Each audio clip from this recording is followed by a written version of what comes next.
serios. Jo me qenë të vrazhdet dhe të ashpër duke menduar që kështu jemi serios. Jo, me parimet e Muhammed Mustafa alayhi salatu wassalam.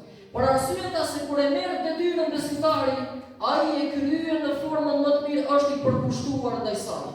E dyta, kur ai e jep fjalën, ai e mban fjalën të cilën e jep, i qëndron prapa fjalës së tij. E treta, kur ai jep premtimin e tij, ai nuk e trahton kurrë premtimin që ka e jep. Premtimin të cilin e jep kurrë nuk e trahton.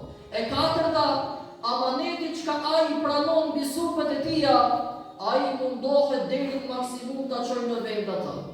Amanetin cilin ke marrë mbi supe, ta çosh në vend. Nëse je bërë imam dhe ke marrë një detyrë të caktuar, duke ti përkushtohesh në maksimum asaj detyre. Nëse je bërë mësues dhe ke marrë një detyrë të caktuar, e që është me shumë përgjegjësi të madhe, duke ti përkushtohesh në maksimum, nga se ato të cilët janë ulur para teje e që ende mendjen e kanë të pastër, presin diçka shumë të madhe prej teje që ti t'u japësh atyre. Prandaj duhet ta kryesh me përgjegjësi të madhe, nga se kështu tregon seriozitetin tënd në punën tënde.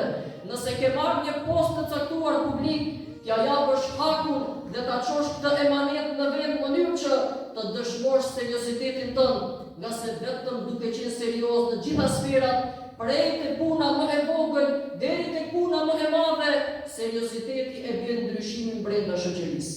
Allahu na boftë tim ya Rabbel Alamin.